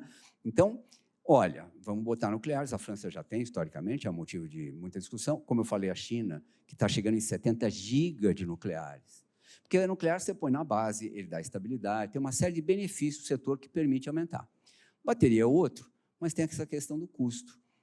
Enquanto não chegar num custo razoável, né, vai ser mais difícil. Antes de eu puxar esse ponto para a Laura, só para a gente estressar esse ponto, só um último ponto. A gente tem falado muito de hidrogênio verde e que o Brasil poderia ser um grande fornecedor usando as renováveis do Nordeste, esse vento aqui no Paranhão, o sol, a vocação que o Nordeste tem ímpar. Mas com esse aumento de demanda, o Brasil, você acha que vai se posicionar, por exemplo, como é no agro, para a energia, como um exportador? É viável, fecha a conta, com esse aumento estrondoso de demanda mundial? Tem um potencial para o hidrogênio verde, só lembrando a todo mundo, né? Você tem vários tipos de hidrogênio, né? Hidrogênio preto, azul e tal. O verde é aquele que você, para produzir o hidrogênio, usou uma fonte limpa, né? Só, né? Eólica, por exemplo, ou solar, que são os maiores candidatos. O Brasil despontou como um candidato, ele perdeu relevância nessa corrida, né? Diminuiu, não que ele não seja ainda, mas ele diminuiu um pouco para outros países. Canadá, por exemplo, é um deles, como fornecedor. Então, a equação acaba sendo assim: o quanto é isso, o quanto é o transporte, quanto isso vai custar para chegar no consumo, né, para a Alemanha, por exemplo, que é um grande interessado, e tal. Os estudos mais recentes dizem o seguinte: se a gente conseguisse combinar não uma planta de hidrogênio verde no Nordeste, que já vai direto e tal, mas talvez no Centro-Oeste brasileiro, porque um dos subprodutos é fertilizante, e a gente tem isso da Ucrânia, né, majoritariamente, que é um grande problema, e tal, de custo e tudo mais. Se a gente conseguir levar isso para o Centro-Oeste e ficar perto do uso desse fertilizante, de repente a soma desses fatores pode ser muito interessante na viabilização do hidrogênio verde. Mas ainda é um estudo, tem um potencial, é intensivo de capital, a energia tem esse porém, né? É muito intensivo de capital, e a gente falou aí de eventual sobra, tal. Vamos lembrar que o juro também não adianta nada, não está ajudando para alguém investir, né? Mas é uma possibilidade. Laura, para fechar, eu acho que nesse quadro que a gente pintou, economizar, otimizar, ter uma maior eficiência é sine qua non. Quais são os fatores que aceleram, e claro que o bolso é um deles, e quais são os que travam a descarbonização da empresa através da eficiência energética? Quando você está dentro da empresa, o que você vê que às vezes trava? Tá joia. Tem Eu alguns. acho que imagino a resposta, mas o que você acha que trava? Sim. Só antes de começar nessa, para complementar um pouco dessa parte do hidrogênio verde, que foi uma conversa super recente que eu estava com algumas pessoas do MME e tal, e uma das possibilidades também que se tem visto para o Brasil é como a gente usa o hidrogênio verde internamente para produzir commodities com um fator de emissão muito mais baixo. Então, por exemplo, aço com fator de emissão muito mais baixo do que comparado com aço de outros lugares do mundo, e exporta a commodity que foi usada, o hidrogênio verde, na produção dela, e eles estão chamando isso de energy shoring. Então, ser um shore, né, de energia para produzir na nossa economia e exportar isso não na forma do hidrogênio verde, mas na forma também de produtos que podem ajudar os outros países do mundo a, por exemplo, usar um aço mais verde e, né, se descarbonizar também. Mas, então, sobre fatores que aceleram ou travam, eu vou sair um pouco da tecnologia agora e vou voltar para a parte de visão, inovação e parcerias. Porque o primeiro passo é se a empresa não tem uma visão clara de por que ela está fazendo isso, por que é importante, ela vai se perder, ela vai ficar travada, ela não vai avançar na jornada dela. E o ponto de parcerias e inovação é muito importante, porque ninguém vai se descarbonizar sozinho, né? Então, no desafio, tanto no escopo 1, no 2 e no 3, o escopo 1 e 2 é tá no seu domínio direto, vamos dizer, você consegue ter grandes chances de conseguir descarbonizar o 1 e 2 sem muitas parcerias, mas mesmo assim vai precisar. Mas para o 3 é a sua cadeia, e você só influencia a sua cadeia, você engaja a sua cadeia, você não tem como obrigar, a não ser que você chegue para todos os seus fornecedores e clientes e parceiros hoje e diga, não faço mais isso com você. Beleza, então você vai tirar a sua matéria-prima de onde, se ninguém está fazendo o que você precisa? Então, de um ponto de vista de todo mundo tem que dar as mãos, vamos subir a régua e vamos passar essa jornada juntos. Então, é importante participar de iniciativas setoriais, como o Pacto Global, como o CBEDS, como específicas de algumas indústrias para falar sobre desafios, encontrar parceiros corretos, tantos parceiros que vão te ajudar no desenvolvimento ou na distribuição do seu produto, da sua solução, e repensar também modelos de negócio. Então, essa parte de parcerias para a inovação também é importante. E só para deixar um pouquinho mais tangível, o que eu quero dizer com repensar modelo de negócio, né? Usando um exemplo nosso e um não é nosso. A Schneider, mais de 95% das nossas emissões são do escopo 3. A gente compra, por exemplo, muito cobre, outros tipos de metais para fazer equipamentos elétricos que estão na infraestrutura elétrica. E esses equipamentos ficam depois instalados, vamos supor, numa indústria por 30 anos. Então, a gente tem emissões da compra desses produtos, do transporte deles até nós, de como a gente transforma ele em produto, do transporte dele para chegar no cliente, e dele 30 anos lá dentro do cliente. E era comum que, se estragou o equipamento, então vamos jogar fora e botar um novo. Só que, às vezes, o que estragou do equipamento é um pequeno pedacinho, é um botão, é uma portinha, ou é uma parte só que queimou, que estragou. E aí a gente começou a compartimentalizar os equipamentos e embarcar tecnologia digital para saber como está o status de funcionamento desse equipamento, para saber se está perto de alguma coisa quebrar. E aí a gente pode ir lá, tirar o pedaço que já quebrou, vai quebrar em breve, substituir este pedaço e estender a vida útil do equipamento como um todo. Então, a gente evita que um monte de resíduo seja gerado de forma desnecessária, e isso vai para as nossas emissões, escopo 3, o resíduo do fim da vida útil do produto que eu vendi. E, adicionalmente, criou para a gente um novo negócio, porque agora a gente tem um negócio de serviços que dá manutenção nos produtos que os clientes compraram durante 30 anos. Então, eu não só dei o jeito de reduzir minhas emissões, criei uma nova linha de negócio e aproveitei uma oportunidade, né, de fazer uma coisa nova. E isso também, se a gente for pensar em outra indústria completamente que não está relacionada, eu comprei esses dias um hidratante que ele não é um líquido, ele é uma barra. É uma barra. Então, a gente também tinha um conceito de que hidratante, ele é líquido, ele vem numa embalagem. E aí a gente acabou transportando água diluída dentro do coisa, vai no caminhão, transporte, chega na sua casa, você chega, passa e tal, e depois fica com a embalagem. E a gente falou, mas é assim, o creme ele tem que vir dentro da embalagem. E aí agora tem empresas falando, mas não precisa, na verdade. E se eu tirar a água e já vender o produto sólido e na sua casa você tem a água, né? Então, eles também conseguem reduzir as emissões deles, mudando outro, né? Reinventando aí uma coisa de negócio. Então, eu acho que parcerias, né? Para engajar a sua cadeia, seja ela dos seus parceiros, dos seus clientes ou dos seus fornecedores, é um ponto essencial para a gente conseguir avançar. Genial. Parcerias, tecnologia, tecnologia, tecnologia. Já sei quem chamar de parceiro. Obrigado aos painelistas. Pessoal, último painel, sustentabilidade e riscos climáticos, com Marcela Rizardi, da Elera Renováveis, e Felipe Barreiros, nosso parceiro de várias jornadas, da Vetra Energia. Por favor, Marcela. Vamos lá, vem. Felipe, começando por você. Você tem um produto bom demais que acho que não precisa de nenhum anúncio. Mercado Livre de energia. Eu acho que é a coisa mais autovendável do mundo e que deveria dar saltos e saltos e saltos, mas eu vejo que falta talvez um marketing setorial, algo do gênero. Conta um pouquinho o que vocês fazem na empresa, o que é o Mercado Livre, para a gente insistir nessa comunicação, e o que falta para explodir no Brasil.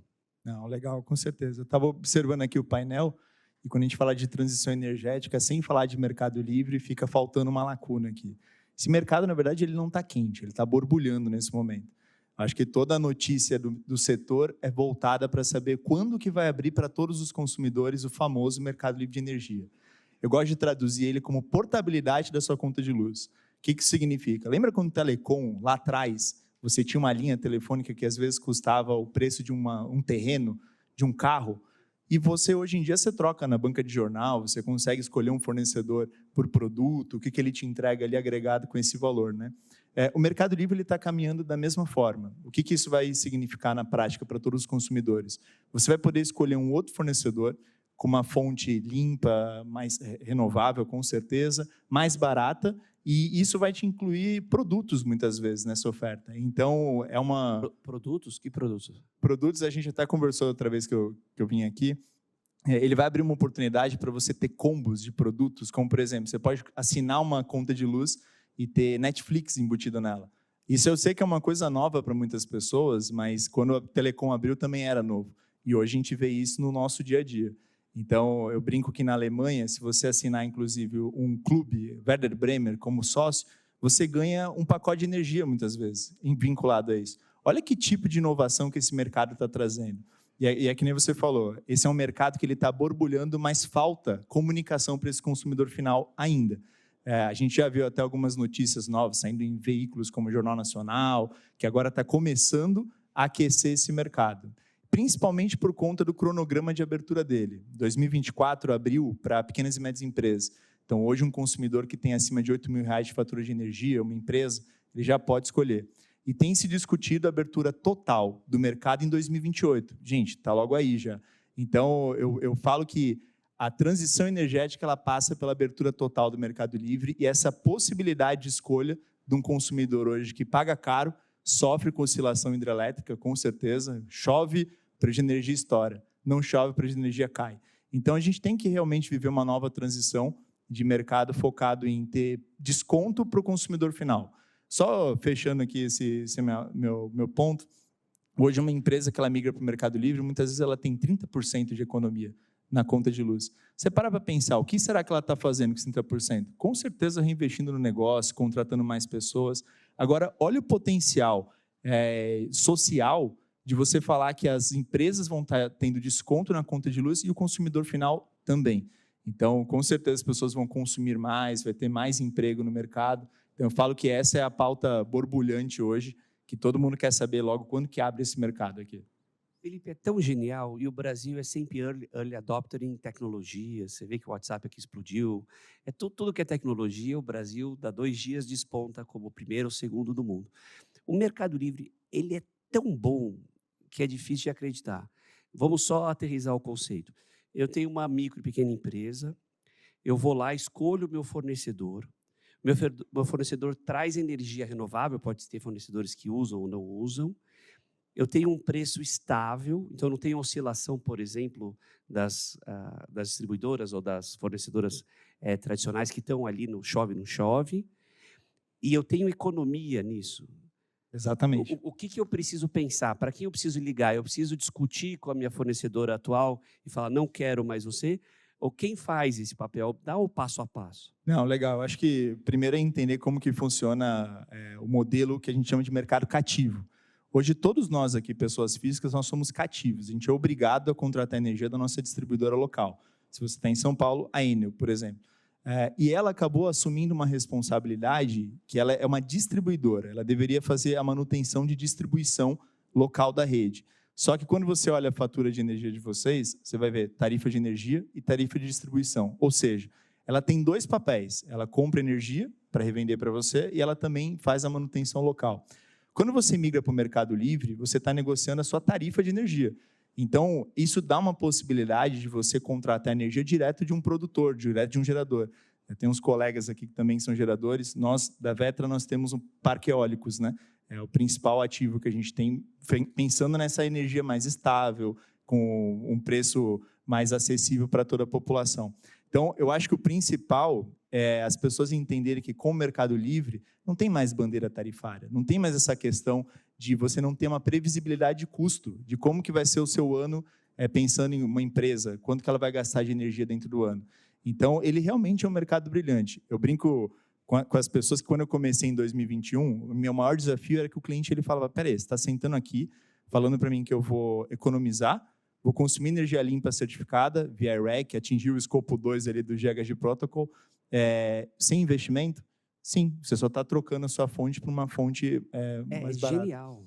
A dúvida é se vocês vão aguentar a demanda. Que aí entra em todas essas pautas que estão sendo discutidas aqui. Precisa ter um incentivo, óbvio que o governo ele tem olhado para esse tema até com uma urgência, por isso que eu falo que é um mercado borbulhante hoje, porque precisa ter um crescimento, sim, na construção de novos geradores, de ter um incentivo até fiscal, realmente, para que a gente possa atrair de novo esse investimento aqui para o Brasil. A taxa de juros hoje está muito alta para projetos que são capital intensivo, mas, ao mesmo tempo, existe um apetite de muitos consumidores disponíveis para estar trocando. Em alguns números, assim, 2027, a previsão é que abra todas as empresas para poder migrar. Esquece aquele R$8.000 de fatura que a gente comentou. Então, tem 7 milhões de empresas estimadas que, em 2027, vão poder trocar o seu fornecedor e economizar 30% da conta de luz. E quando eu falo 28, que é todas as pessoas físicas, 84 milhões de pessoas que nunca compraram energia, tá? A gente nasce, cresce e descobre um dia que a gente tem que pagar a conta de luz. Só isso. Então, olha o potencial que tem do investidor estrangeiro, investidor nacional, de ter uma fonte de energia que vai produzir e vai ter essa eficiência superior a qualquer outra fonte aqui no Brasil. Eu falo do Nordeste, né? O Nordeste, hoje, ele é um celeiro de potencial para o Brasil. Por quê? Antigamente, sabe aquela terra seca, que a gente sempre via, que era uma terra escassa de recursos? Hoje, ela é essencial para você ter vento constante e sol constante. Então, junto com a evolução também do marco de baterias, né, de leilões de capacidade, você pode ter uma matriz muito mais eficiente do que simplesmente, majoritariamente, hidrelétrica, né? Então, olha como é um mercado que realmente está borbulhando. E impressionante, a maior parte das pessoas não sabem disso, que vão poder um dia portar a sua conta de luz como portam a Telecom. E, gente, 1 ano, 2 anos que a gente está falando aqui. Não, é incrível, que bom que está acontecendo isso no Nordeste. Marcela, conta tudo. Elera Renováveis, o que vocês fazem? Qual que é o diferencial de mercado? Por onde vocês estão indo? Vamos lá. Bom, gente, primeiro prazer estar aqui, minha primeira vez aqui na SPM, um prazer poder compartilhar um pouquinho aí do setor de energia e dos desafios aí da descarbonização. Eu sou gerente de sustentabilidade, não estou na área comercial, mas é super importante essa relação também, já vou chegar aí no gancho. Mas, para quem não conhece, ela era uma empresa de geração, essencialmente, renovável. A gente faz parte do grupo Brookfield, né, da Brookfield Renováveis. A Brookfield é um grande grupo que tem vários negócios, e um deles é o Renováveis, e ela era responsável por gerenciar os ativos de energia renovável no Brasil.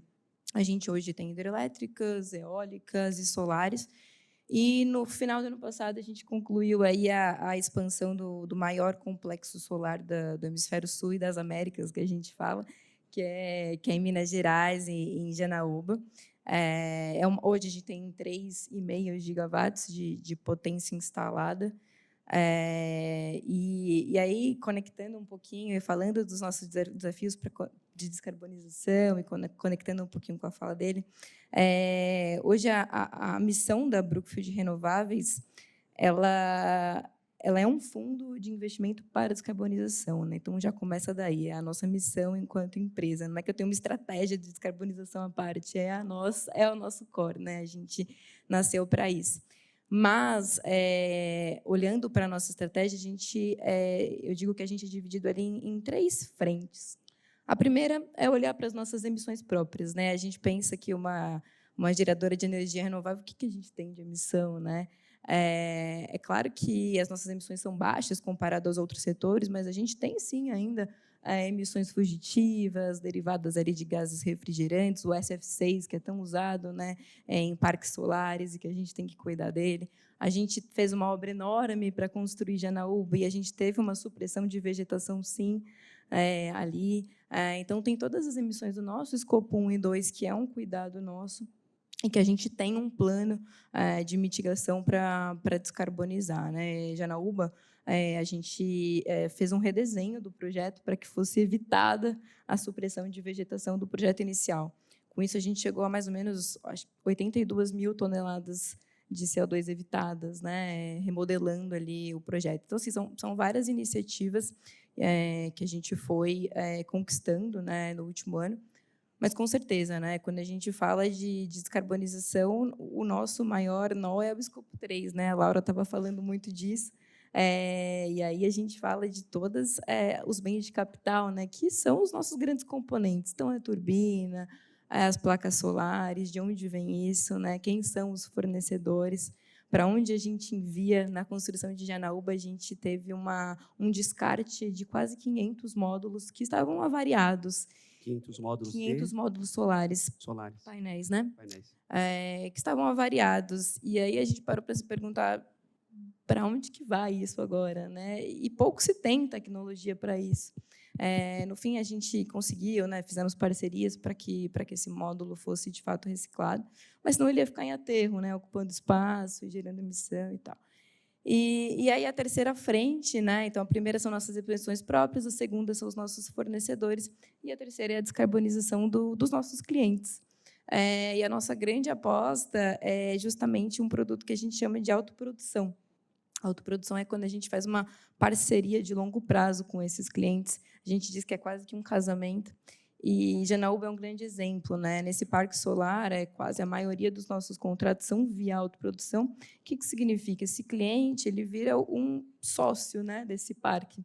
Então, ele tem ali a energia garantida, ele não precisa ir lá no mercado comprar, ele tem a energia garantida via nossos contratos, ele consegue baratear os custos, e ele está junto com a gente em toda operação desse parque, né? Então, dos nossos projetos socioambientais, nos nossos ganhos de eficiência, nas nossas reduções de emissões. Então, ele entra para a gente como parceiro nessa transição energética que eu digo sustentável, né? Não adianta a gente só gerar energia renovável, mas a gente tem que fazer ela de uma maneira sustentável. Marcela, abre um pouquinho esse conceito.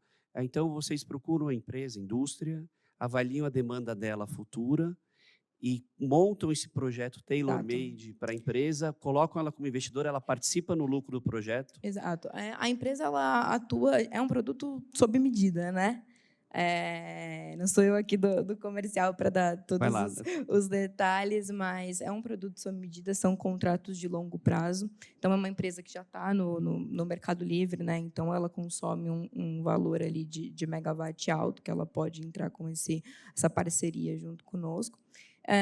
E ela passa a ter uma parte daquele parque, né? Então, o Janaúba tem aí 1,6 giga, né, de capacidade, e aí a empresa, dependendo do qual é a demanda dela mensal, ela vai ter alguns ativos, né, dentro daquele parque. Marcelo, um ponto nesse leque de investimento de vocês. Vocês estão considerando produção offshore ou é só onshore? Para que estados vocês estão indo? Você falou de Minas. Mas onde vocês estão presentes hoje, colocando dinheiro, investindo? A Elera só não está no norte, a gente está em todos os estados aí do país e bem diversificado, né? A gente tem 111 ativos hoje e 30, 30, 30, vai, 33, 33, 33 hidros, 33 eólicas, 33 solares, quando eu falo de ativos, né? Não de complexos, que tem uma diferença. Então, a gente está em todas as regiões justamente por conta do recurso, né? A gente depende totalmente do recurso natural. Então, a gente precisa ter fontes diversificadas em lugares diferentes para expor menos aos riscos climáticos que estamos aí enfrentando, né? E o offshore não é algo a curto prazo, né, que a Elera tem pensado, até porque eu acho que a gente ainda tem até um potencial onshore ainda grande a explorar, né? Felipe, próximos passos, futuro. Para onde vocês estão indo com essa expectativa enorme de investimento? Aonde vocês vão chamar capital? O que vocês estão imaginando para o futuro, para fechar o painel? Eu vejo que assim, o primeiro ponto, até falando de risco climático, A gente estava conversando antes que o Mercado Livre ele também é uma forma de você democratizar acesso à sustentabilidade para diversas empresas. Via REC, tem muita empresa que, com a compra no Mercado Livre, ela acaba atingindo, de novo, o escopo 2 dela completo por conta disso. E sustentabilidade, ela deixou de ser marketing nas empresas. Ela começou a entrar numa visão estratégica de negócio. Uma empresa que ela é mais sustentável, que nem a gente viu aqui os nossos colegas, ela também é mais eficiente, ela pensa mais nos recursos de forma otimizada, como a gente está vendo aqui de diversas iniciativas que os grupos têm feito. No nosso grupo, na Vetra, a gente tem um roadmap ali de expansão onshore e híbrida dentro dos parques. O que significa? Você vai ter lá a fonte eólica e solar e as baterias, que é um mercado também que está super aquecido no mesmo parque. Por quê? A gente até escutou num painel anterior aqui que a maior dificuldade hoje na rede é a estabilidade da rede. Por quê? Se são fontes intermitentes mais baratas, né, e constantes, mas que você não consegue armazenar essa energia, você, infelizmente, você acaba suscetível também a ter o consumo e a geração em momentos diferentes. O maior pico de consumo no Brasil é no fim do dia, quando as pessoas estão indo para casa, estão voltando dos seus trabalhos. E o maior pico de geração é quando o sol está lá em cima, no auge, ali na hora do almoço, por exemplo. Então, exige sim uma diferenciação de você pensar em projetos híbridos e considerando já as baterias como uma forma de armazenamento e estabilidade de rede, qualidade, entre outras coisas. No Brasil, o Ministério de Minas e Energia ele tem feito um programa geral de transição energética, que passa pela abertura do mercado, que passa até por um ajuste na tarifação e incentivo que existe no Brasil. A gente está falando de autoprodução aqui, por exemplo, que foi uma iniciativa que subsidiou muitas grandes empresas a terem uma fonte mais barata e poderem expandir suas fábricas, suas produções. Só que, então, pensa que tem a autoprodução, que são clientes muito grandes, que estão tendo esse incentivo. Aí você tem o pessoal que já está no Mercado Livre, que hoje, por conta da regulação, está tendo ali seu incentivo, pessoal da geração distribuída, mas quem está pagando a conta hoje do consumo todo do Brasil é o pequeno e médio consumidor, somos nós aqui. Então, assim, na pessoa física, todo mundo aqui oscila, quem paga a conta somos nós. Então, existe um projeto de reorganizar esse incentivo tarifário para ter uma justiça social mais avançada dentro do país. E fora isso, né, essa questão também das baterias como uma fonte alternativa de qualidade de rede. Então, o leilão até de reserva de potência que estava programado agora, ele foi cancelado muito em função de ter essa pauta mais avançada de abertura do mercado, entre outras coisas, mas é um tema que, nesse ano, com certeza a gente vai ver voltando aqui em alta, até porque a COP no Brasil, eu entendo que ela acelera esses negócios, onde vem o capital estrangeiro para cá. A gente falou, por exemplo, de hidrogênio verde.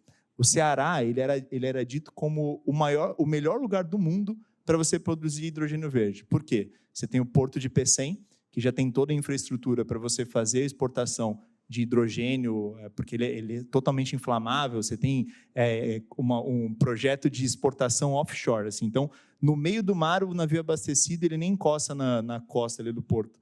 Então, já tinha o Porto de Pecém, tem a fonte geradora, que o Ceará também, uma das energias mais baratas do mundo, e toda a infraestrutura ali já preparada até pela própria Petrobras e todos os investimentos que já foram feitos em gasoduto. Então, olha que tipo de iniciativa que quando o pessoal vem para cá, vem para uma COP, ele pode olhar para o Brasil e falar, cara, o Brasil é o celeiro de energia do mundo. Ele vai ser o maior potencial de transição, seja de sustentabilidade, seja econômico, do que a gente tem visto aqui nos últimos anos.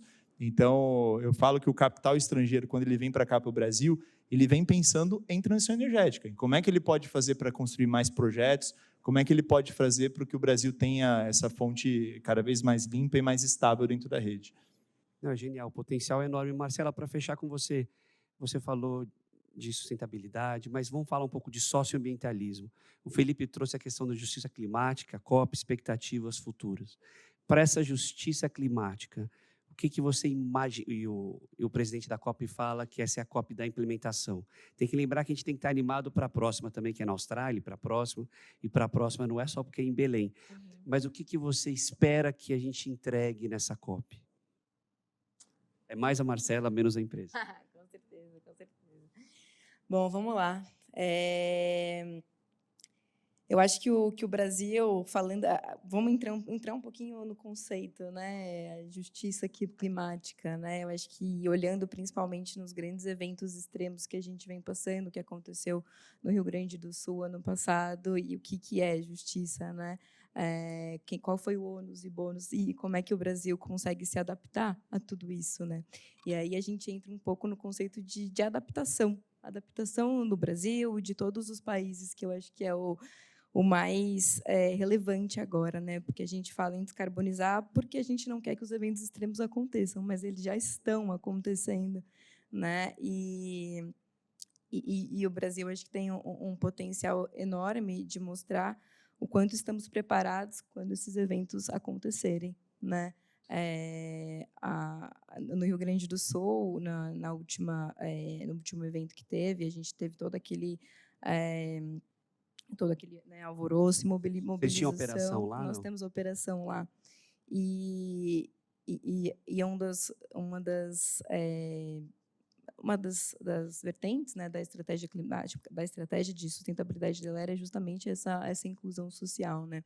Então, quando aconteceu o evento lá e todas as nossas operações de lá ficaram totalmente mobilizadas, houve deslizamento, a gente teve problemas seríssimos lá, o cuidado com a população foi ali em primeiro lugar. Então, os times do social, junto a todo o time de operação, foram mobilizados imediatamente para que a gente pudesse entender ali naquela cidadezinha que a gente estava, né, que muitas vezes não era alvo da mídia, mas que foram impactados igualmente, o que eles de fato estavam precisando para reverter, né, os impactos das mudanças climáticas e daquele evento específico.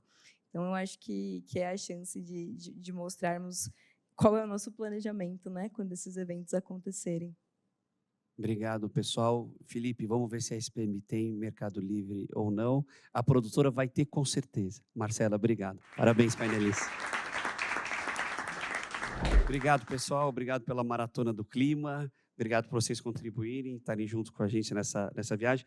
A gente vai ter mais fóruns em junho e até o final do ano, acho que mais 9 fóruns, e a gente, com certeza, vai se encontrar em Belém. Parabéns, galera. Obrigado.